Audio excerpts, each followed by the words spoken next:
I was new in an organization, and not many months in realized I need to make an expenditure. And I brought that to the leadership meeting.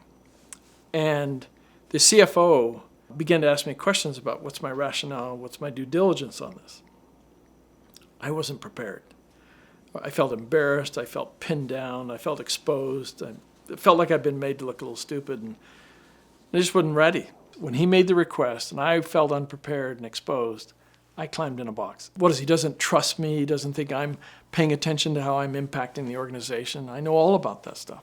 And so my response and my anger was, I'm going to create a Loctite argument that he can't say no to. And I came in and I was ready. And I'm sure there was an attitude to that. I couldn't see then, could only see later, that the very way I came in and presented that was, see if you can shoot this down. Come on. And guess what? He shot it down. I mean, that's exactly what happened. And that's the way it went, week after week. And so I gave up. And it wasn't until months later when I began to think carefully about that. I began to wonder, how must he see me and what I'm presenting that he has to respond in this way? Well, he had to think I have some agenda, that he's not sure he can trust me. What might that invite? But more questions, more scrutiny.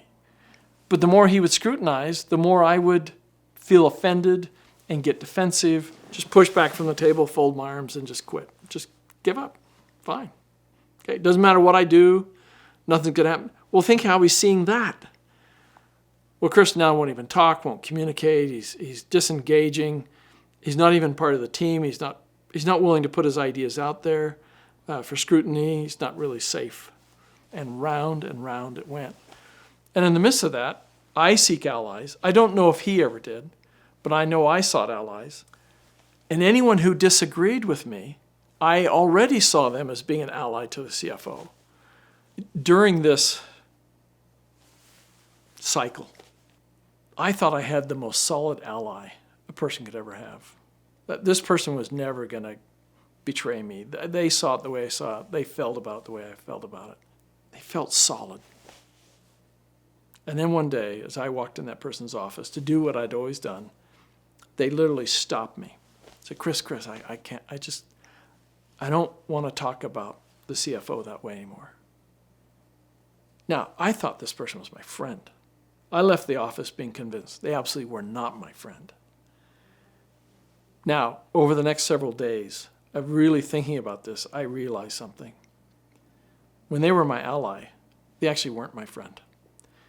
The moment they didn't want to join in this collusion anymore, they actually wanted to do something different, was the day they actually became a friend to me, and I couldn't see it yet. In fact, it took me a long time later to begin to see how helpful it was when they said no to what I was trying to do.